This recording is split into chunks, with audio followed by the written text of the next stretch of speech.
I've heard a lot of people saying that sleepwalking can be a little bit creepy, but I never really took it seriously, as it was so normal to me. It was just another night.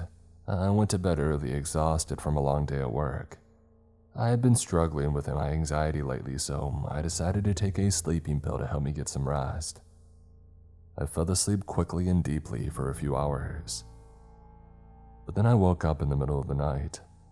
I was standing in a hallway staring at the wall, with no memory of how I got there. I tried to move, but my legs wouldn't budge. It was like they were glued to the floor. Terrified, I knew that again I had to be sleepwalking. I tried to shake myself awake, but it didn't work. I was stuck there, staring at the wall. And then came a noise from behind me. It was faint at first, but it grew louder and louder until it was a full-blown scream. I whipped around, but I saw nothing. The scream continued, and then I realized it was coming from my own mouth. I was screaming and I couldn't stop. My throat burned and my head throbbed, but still I screamed. Eventually, I collapsed onto the floor. I was still screaming, but it was weaker now. It felt like I was suffocating. I couldn't breathe. And then, just as suddenly as it had started, it stopped. I was lying on the floor, gasping for air, my throat hurting and my head pounding. I tried to sit up, but my body wouldn't cooperate. I lay there for what felt like hours, trying to get my breath and figure out what had happened. Eventually, I managed to pull myself up and I stumbled back to my bed. The next morning, I woke up feeling like I had been hit by a truck. My throat was sore, my head was pounding, and my body ached all over. I went to work, but I could barely focus on anything. All I could think about was that terrifying experience in the middle of the night. Over the next few weeks, it had happened again and again. I would wake up in strange places, screaming and unable to move. I tried everything that I could think of to stop it. Meditation, therapy, even medication, but nothing seemed to work. It wasn't until I went to a sleep specialist that I finally got some answers. It turned out that I had a rare form of sleepwalking that was triggered by my stress and anxiety. The specialist prescribed a treatment plan, and slowly but surely, my episodes started to decrease in frequency and intensity. Even though now I'm much better, I still can't shake what happened on those terrifying nights. I never imagined that sleepwalking could be so scary, but now I know for the better. And if anybody tells me that they've experienced it, I won't dismiss it as just a harmless quirk. I'll know that it can be a truly terrifying experience.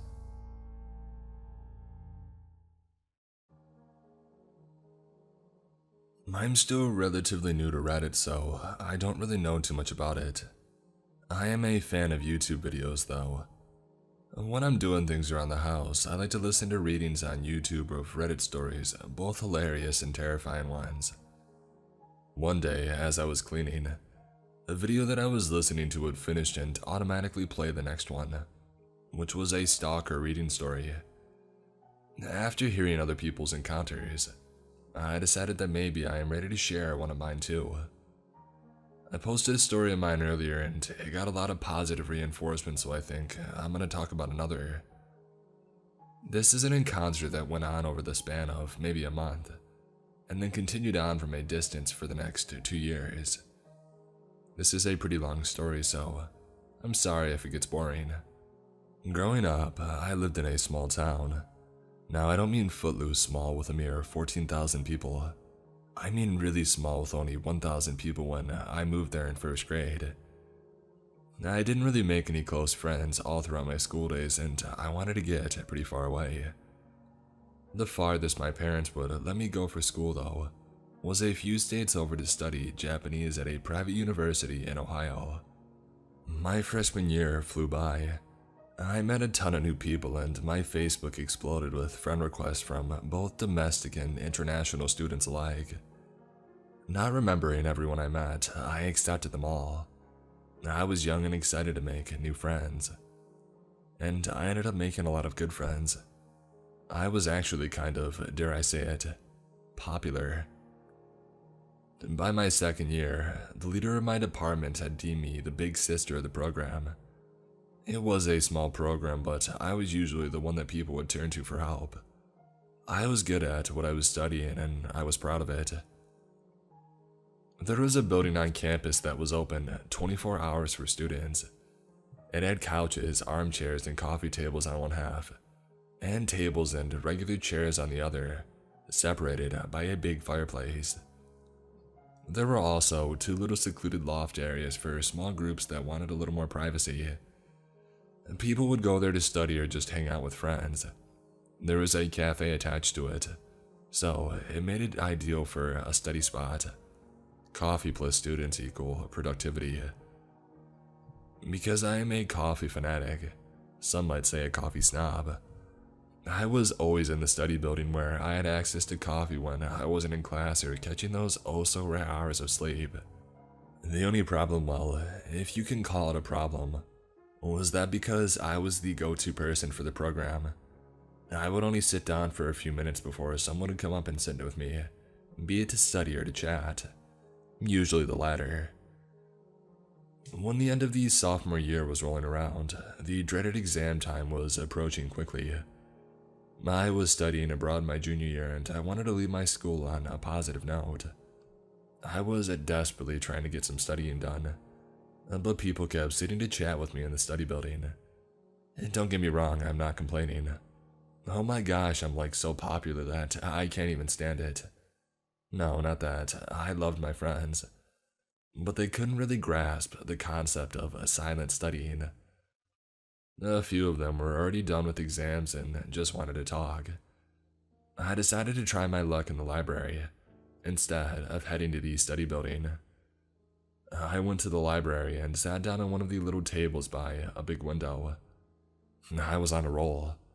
I had gotten through quite a few big projects and finished writing one of my presentations. I sat up a little straighter and stretched out my arms in front of me, letting out a satisfied sigh. A voice from behind me suddenly said, "You're working hard?" The library wasn't a popular space to study. Everyone usually went to the study building or got private rooms on the other side of the building, so the sudden voice behind me made me jump a bit.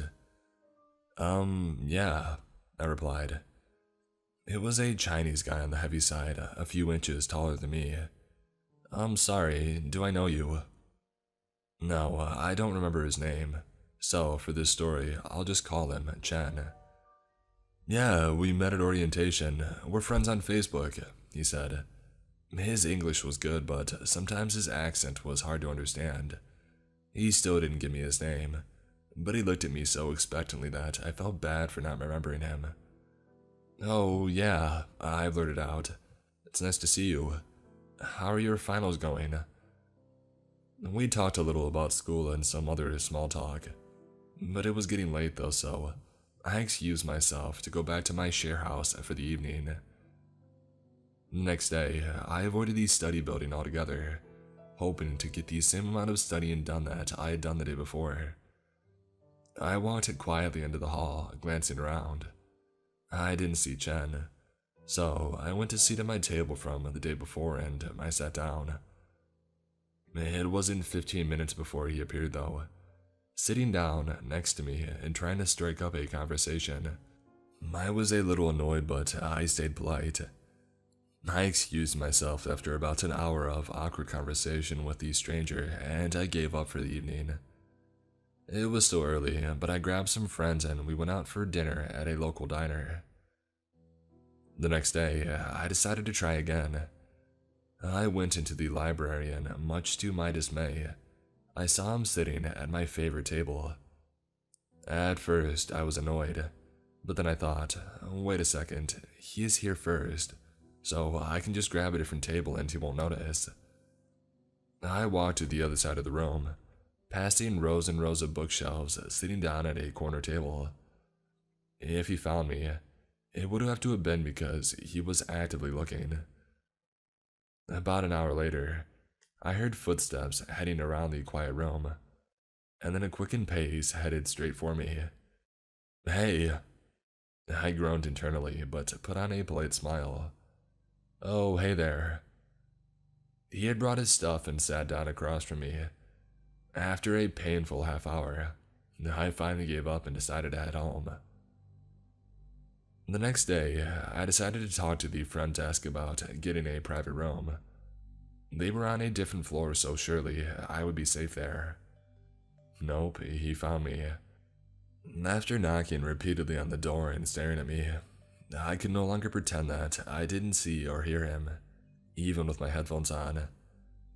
If I waited much longer, I'm sure the other people in the area would be just as annoyed as me, and I didn't want to ruin their study time. I opened the door. "Oh hey, I was actually just getting ready to leave," I lied. "So soon? I was hoping you could check my English paper." Jeez, way to make me feel guilty. Well, I could spare a few minutes." "Cool." He pushed his way in, sitting down at the table. Sighing, I sat back down and took his paper.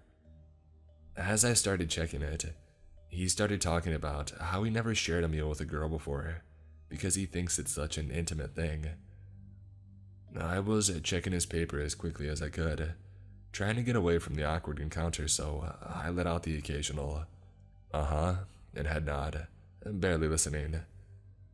Suddenly, he started pulling food out of his bag from a nearby Chinese restaurant, and he handed me a fork. I'm sitting there thinking, wait, what? He just said that he thinks sharing food with a girl is intimate. Luckily, I was able to form words. "Your paper looks good. I don't see any real English mistakes. I can't stay though. I had plans to eat dinner with some friends. Sorry." I passed him his paper, stood up and laughed, slightly creeped out. I would have blamed it on cultural differences, but I knew a ton of other Chinese kids on campus and none of them were as weird as Chen. In fact, I was close to a lot of the other kids because they were so cool. But Chen was giving off some really scary vibes and I didn't want to see him again. The next day, I decided it would be better to just study at the study building. I would rather be surrounded by chatterbox friends than alone with a creepy stranger. The loft was open when I arrived. You have to climb stairs to get to it, and you can't really tell if anyone is up there, let alone who, unless you are really trying to look up through the cracks or go halfway up the stairway. Practically giddy with joy, I rush up the stairs and settle into the armchair with a cup of coffee from the cafe. The giddiness of finding the loft open quickly wore off, though as I went into productive mode. I got a lot of studying done, but after about 2 hours, movement downstairs caught my eye. Chen was walking around, looking around at the open floor. I took a deep, quiet breath and tried to push the paranoia down. No big deal, right? Maybe he was tired of the library and wanted to study in this building for a change. For the first time in 2 years. And then I heard it, those awful words. He was asking a group of people I knew if they had seen me, asking about me by name. Luckily, they arrived after me and didn't see me go up into the loft. I was safe. He looked around a little more and finally laughed. The next day, I promised a friend of mine that I would help him with his paper. My friend was 6.5 foot tall, ripped like a quarterback, a phenomenon of a man named Tetsuo. We agreed to meet in the loft at a set time, and I arrived a bit early to make sure that we could actually get the loft, since that they were a bit popular. I was sitting in the armchair when I heard him start coming up the stairs. He was 15 minutes early. My heart dropped when I looked up though. It wasn't Tetsuo. It was Chen. He silently stalked over to the sofa, dropping his things, and sat on the coffee table in front of me. He put a hand on each of my arms of the chair, locking me in, and proceeded to forcefully kiss me. He was bigger than me in both height and weight, so it took a lot to push him off of me. I'm sure that the rush of adrenaline helped. "What are you doing?" I shrieked. "I'm in love with you. I want to be with you. I want you to marry me and move back to China with me and start a family with me." He started to lean in again. I leaned back and tried to push him away. "Get away from me." He leaned back a little but kept his hands on the arms of the chair and his knees on either side of me, locking me in so I couldn't get away. What's wrong? What's wrong? Did he really ask me what was wrong? Was he stupid as well as crazy?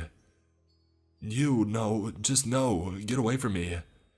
I tried to wriggle free, but he was stronger than me. I don't even know you. But I know you, he said. I need you. I love you. I was about to scream for help when Tetsuo came pounding up the stairs in a rush. Chen may have been bigger than me, but Tetsuo was way bigger than Chen. He looked right at me. Are you okay? I replied saying, help me. He started walking towards us and Chen immediately leaned back and let me go. Tetsuo took my hand, pulling me to sit on the sofa right next to him, saying, you promised to help me with my English paper. I was shaking, but I felt significantly safer with Tetsuo there to help me. He could easily take down Chen if it came to that. Chen didn't leave. He sat in the armchair that I had just vacated and waited. Did he think that Tetsuo would just leave and he could continue to harass me? We finished Tetsuo's paper in about an hour. I took my time explaining certain grammar points and spelling patterns, hoping that we could take long enough and Chen would give up and go away. He didn't. And Tetsuo got up and stood between my stalker and me. Let's go get some food. He picked up my stuff, took my hand, and pulled me down the stairs without a second glance at Chen. We didn't get dinner for obvious reasons. I didn't have an appetite. Tetsuo did walk me home though, and I told him all about Chen. He said that until finals were over and until I left the university to go home for the summer, he would act as my bodyguard. He said he would take me to all my classes and stay with me outside of class.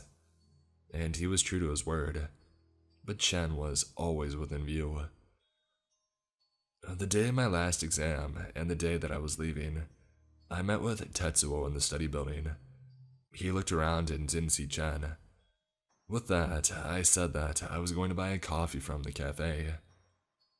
Upon entering the cafe, I rushed to the counter and ordered my usual, a medium black coffee. My blood turned to ice as a voice behind me said, "Make it a large on me." Chen. He was hidden in the cafe, knowing that I would be going there for my coffee like I always did. No, I told the woman behind the counter. My usual medium, please. I'll be paying for it myself, too. Let me, he insisted. There was a little bit of back and forth between us, thinking that we were a couple or something. The woman behind the counter smiled and said, "Oh, just let the guy get you a cup of coffee." I begrudgingly agreed and rushed away as soon as it was in my hand. He was still paying. He caught up to me before I could reach Tetsuo, though. So close. There was a pillar in the way, though, so Tetsuo couldn't see me. Every time I tried to move, Chen stepped into my path and stopped me. He began begging again. Marriage, family. No way. Tetsuo realized that I was taking too long and came to rescue me, telling Chen to stay away from me. As we were walking away, Chen said, "I won't give up. Not ever. Not even if you marry someone else." I took my last exam and moved back to Illinois that evening. I did find Chen on my Facebook and I blocked him. It wasn't hard to locate him after he had started liking all of my photos. I studied abroad in Japan for a year and had to go back to my uni for my senior year. I had a boyfriend now, who is now my husband. A friend and I had rented a house just off campus, but the internet wasn't going to be set up for another few days, so I went to use the free Wi-Fi at the study building. While I was talking to my boyfriend, who was still in Japan, Chen appeared in front of me. He immediately began to try to talk to me, and then noticed that I was talking on the phone and decided to stand there silently, staring and waiting.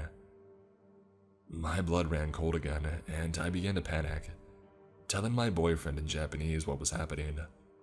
I had told him about Chen while we were in Japan. He told me to run away or to find someone nearby to help me. Instead, the anger in me began to rise. I wasn't some pitiful little girl that needed help whenever something happened. When I was in Japan, I had experiences that demanded I stand up for myself, and this time wasn't any different. I looked at him and said, I'm talking to my boyfriend. Please leave me alone. He stood there, staring at me for what felt like hours, though I'm sure it was only a few moments. After narrowing his eyes and glaring at my phone, he walked away. I managed to avoid him for most of the year, but I almost always saw him lurking nearby, staring at me. Because I was almost always surrounded by friends though, he never dared to come near and beg me for marriage again. He tried to approach me more than once when I was alone, but I made it clear to him that I would scream if he touched me. I kept to public places and made sure to never, ever be in an empty place. I think it helped that Tetsuo was usually by my side too. I live in Japan now with my husband. It's been 3 years since I graduated, and I haven't seen or heard from Chen since.